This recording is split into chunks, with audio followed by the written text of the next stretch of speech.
The first 2 seasons of Paradise have now introduced the public to fundamental principles already alive in the human population.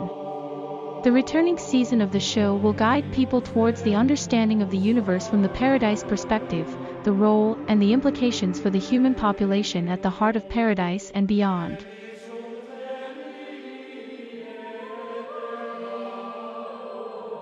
The hostess of the show, Sonda Davis, the mother, is not just talking about imagining paradise. She is communicating the realities of paradise as she lived the very journey all the way from paradise and beyond.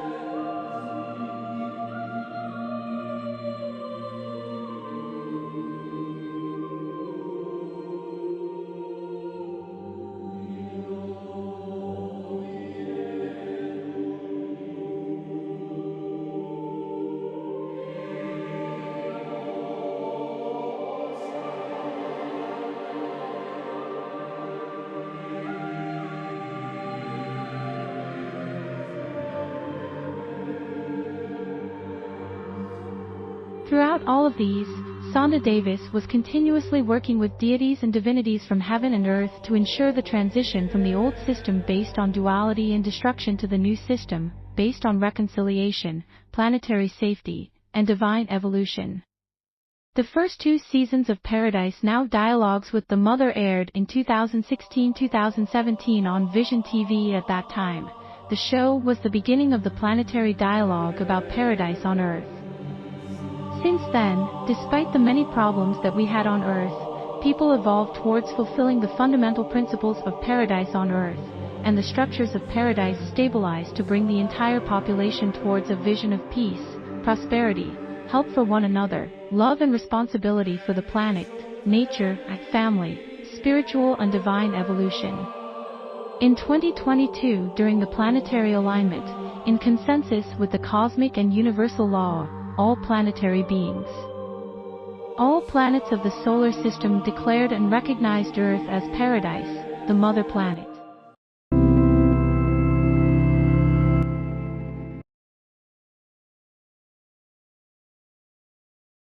Good morning. Welcome to Paradise Now Dialogues with the Mother. My name is Sonda Davis and I'll be here for you every Saturday morning from 9 a.m. to 10 a.m. Happy to hear from you in the following shows. You can email, you can use my website address for contact and send me your questions, and I'll be happy to answer your questions. Also, you can reach me by Skype, and I'll be happy to have you part of my show, of our show. The theme for today's show is inspired by a bard who has journey that he's undergoing at this time is the journey of the sensitive man. His name is True Guy Stefan, and he's journeying particularly through native lands in Canada. Right at this time, he's somewhere in some native reserve, and at the same time, he's writing a book about the sensitive men. And he was saying that men, at the times of being less sensitive or not sensitive, has done harm to the earth or to others. And now he's exploring the sensitive men, and he wants to communicate with people about the sensitive men, using his journey to be in touch with everything that it means to be a sensitive man. He will tell you more about that because it's his own journey. But that topic inspired me to think of the journey that we are all going through, of the journey of the earth, the journey of the gods, the journey of people. And I will focus today on these 3 aspects of the journey. There are many other journeys as well, from Vedas to paradise, from Torah to paradise, from myth to paradise, from legend to paradise, and so on. But at this point, I will focus on the journey of the earth, the journey of the gods, and the journey of men, the journey of people.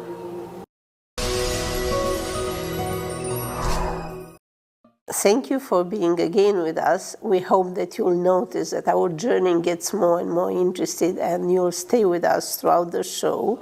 We have nice music towards the end of the show as well, but and significant music. And also, we hope you'll understand that all the shows, one after another, are actually a journey that will show you something very important about your own life, your own possibilities, your own journey. We are all on a great journey, and we have to learn from one another how to do it the best that we can do.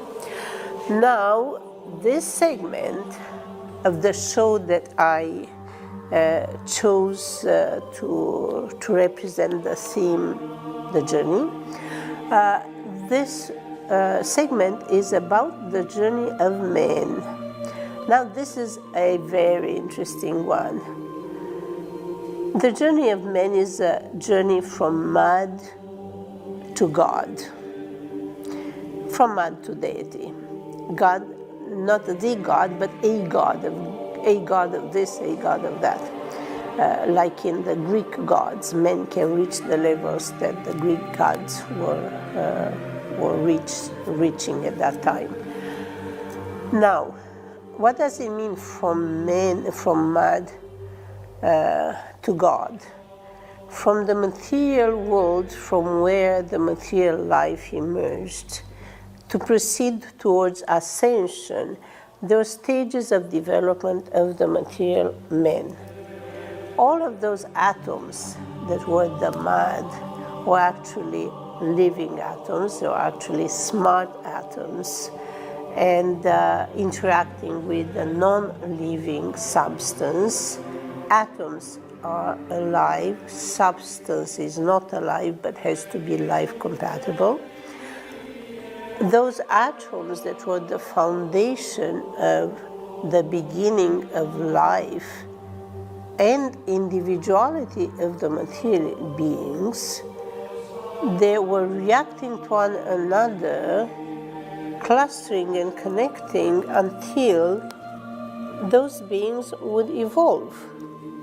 This is where from the Father is coming, from those smart atoms that had to evolve and choose their path, their interest, their ability, the personality that developed from a being, even at the atomic level, a being that had the tendency to become the Father, was different from the personality of another one who'd rather be a sun, who'd rather be a thunder.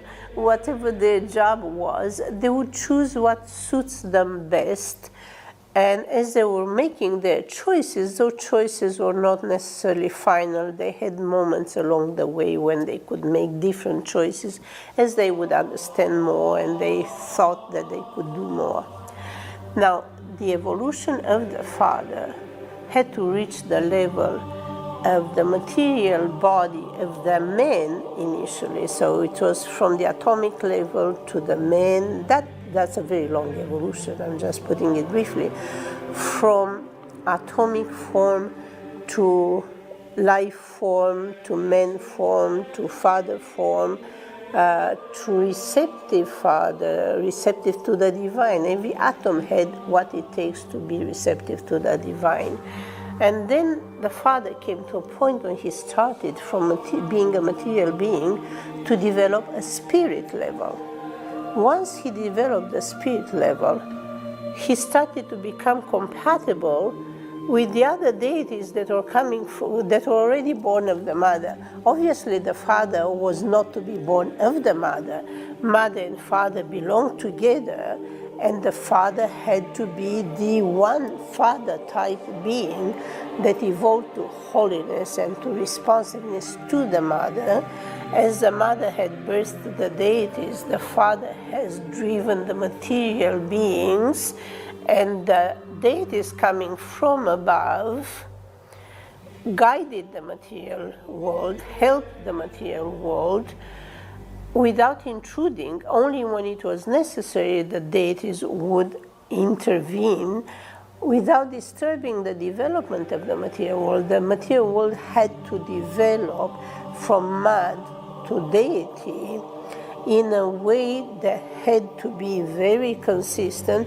It had to be their own doing, not a forced drilling by the rules that came from above. The rules were within their own structure, to their own structure of life, their own structure of matter, of intellect, of intelligence. So all the material beings were tending, because of their own structure that was fundamentally a structure of smart atoms, or tending towards the level where the smart atoms would meet with the divine level. And that's where we're at right now. The man that evolved from mud is meeting with God through the mediation of the kingdom, through the mediation of paradise that makes the sorting through and the potentiation of the connection between man and their higher form. An interesting thing is that man, as man developed a Holy Spirit, the Father could only meet the Mother when he developed the Holy Spirit. When he developed the Spirit, he started to perceive the light, and he wanted to see more of the light, and he fell in love with the light to such a degree that he didn't care anymore about the material life, because he thought that all that matters is the spirit. Look at that beauty. He looked back at the mud, he didn't like it, he didn't care much for that. So he had to wake up and say, wait a minute, that's his children, that's his evolution. He just has to be receptive and enhance that through the communion of the other levels. But as soon as the Father and then the other material beings reach a higher level that's within the divine level, that level of theirs is illuminating the other ones who are somewhere behind in their material evolution towards the divine, and lifting them and lifting them. The moment the material world is connecting completely with the divine world, that is when the birth occurs that helps all the other ones to ascend on the tracks of everybody who ascended before. And from there, we all continue the journey towards higher evolution. And that's where we're at. It's the most extraordinary time ever.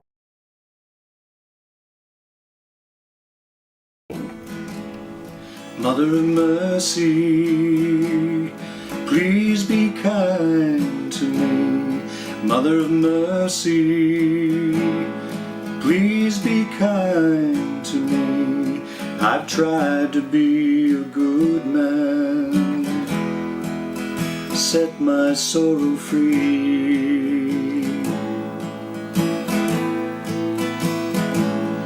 Mother of mercy, oh, look easy on my shadow, at all that I have done wrong. Console me in my weakness and nurse me to be strong. Mother of time, I've known you for a while, but compared to your eternity, I'm just a minute child. Now that I get older, I'm thinking about you much more.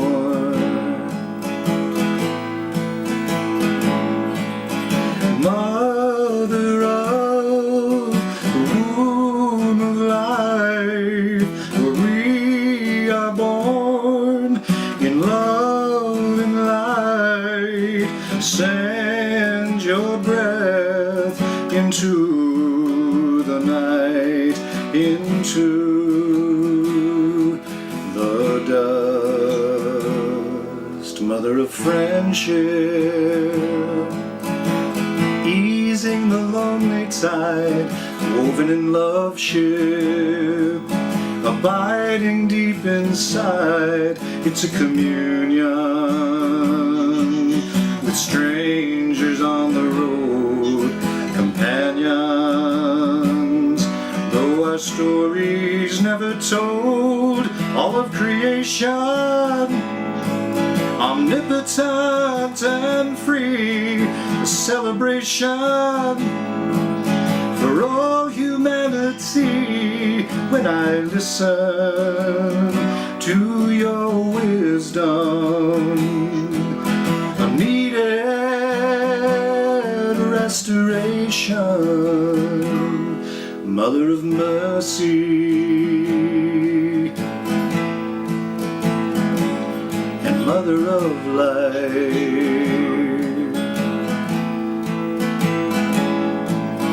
Mother of the womb of life, where we are born in love and light. Send your breath into the night, into the dust. This song speaks to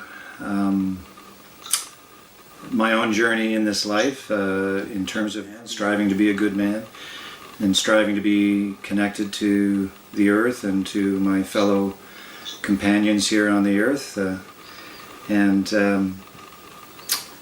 really just lifting up a prayer. I wrote this song on Earth Day, and it was my desire to lift up a prayer to the Great Mother, and to ask for her support and guidance and strength and mercy for the ways in which maybe we might be, in the ways that we do, fail at truly being available and supportive and good custodians of the planet. We follow your trip on Facebook, your journey. We follow your journey on Facebook, and it is inspiring. Yes.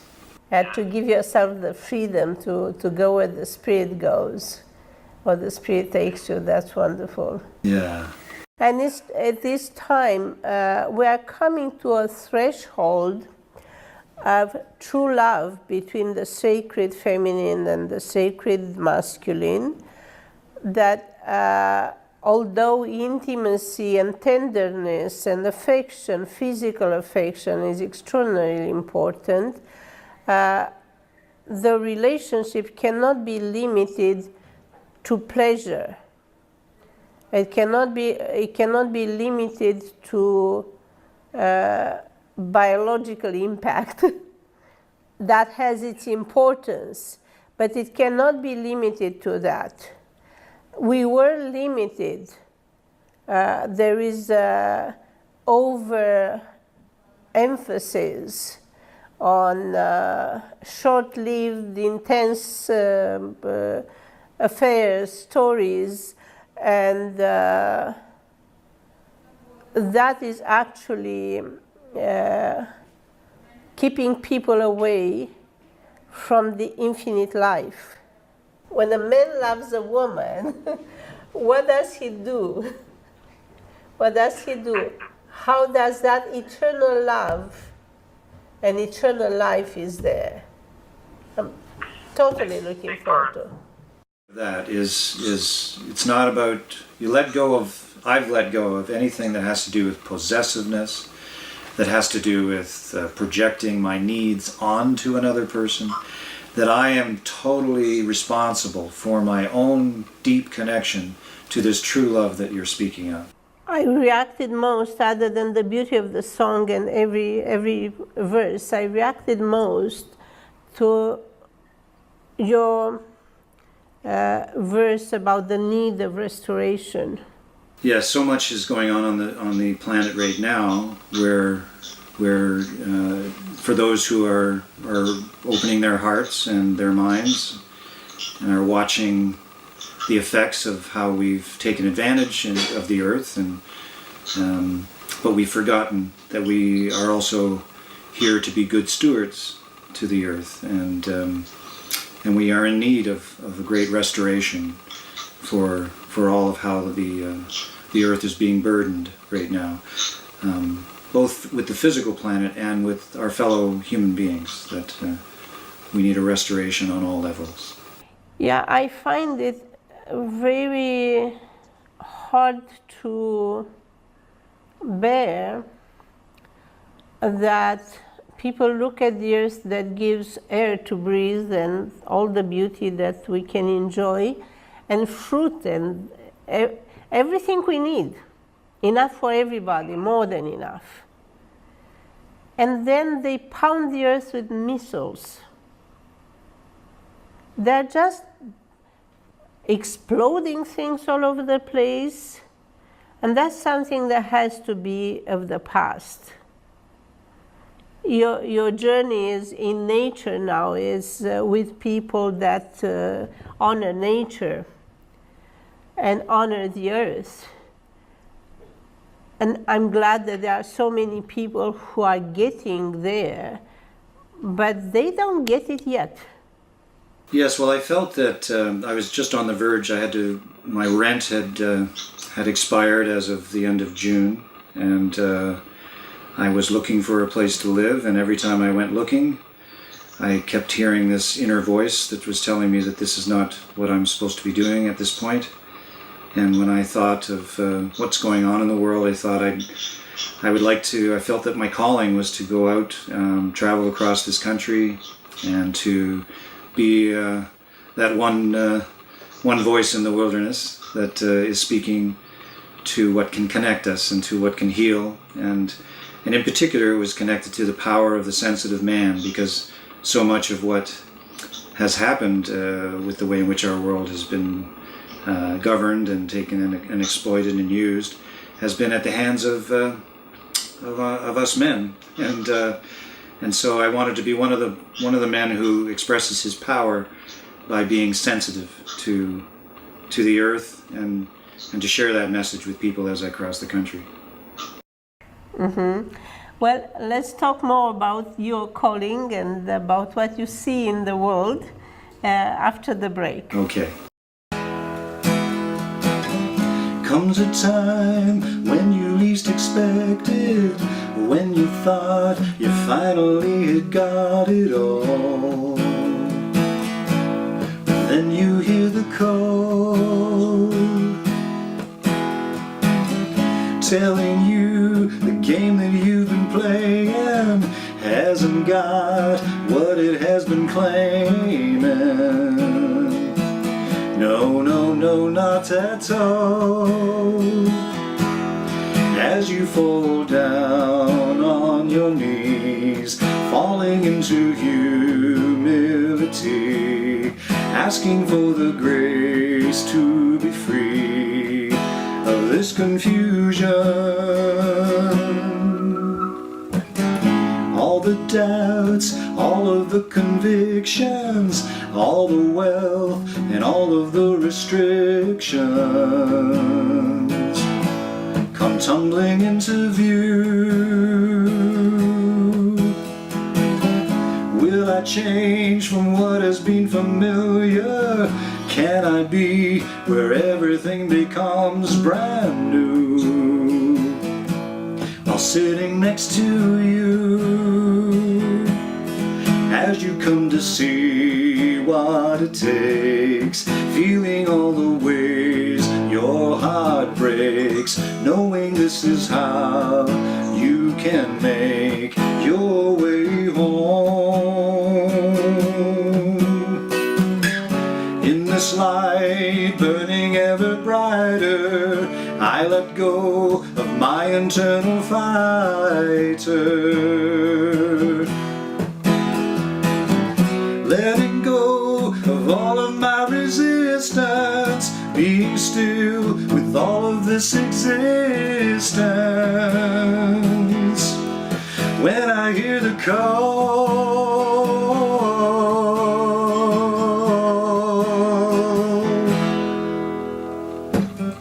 I can find, but always felt so hidden. Just takes time to see what seemed forbidden, but was always by my side. Yes, and now let's just hope that everybody hears the call. Yes, that's my prayer.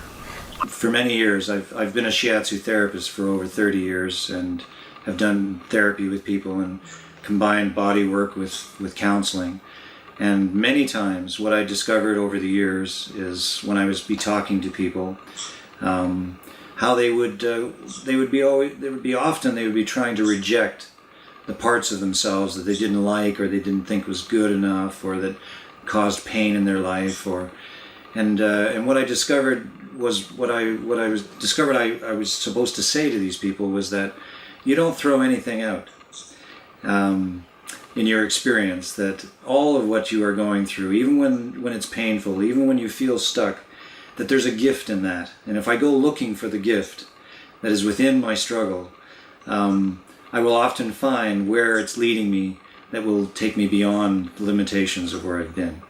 And but I need to respect it all. I need to embrace all of myself, the good and the bad. Walking to the infinite and leaving a leg behind is not exactly efficient. We do. We need all the parts. Ideally, try to avoid the hip implant if you can. Kind of hang on to your thing and heal that one, if at all possible. Well, true, guys, Stefan, have I pronounced it well this time? You have. Okay, I'm getting used to that. We'll be glad to see you again. We definitely have to do this again and to see more of your journey. And thank you for being here and for being so patient. It's a new experience working with Skype and with the studio. I'm sure will turn out well. But thank you so much for being here, and see you next time. It has truly been an honor and a pleasure. Blessed journey. Thank you so much.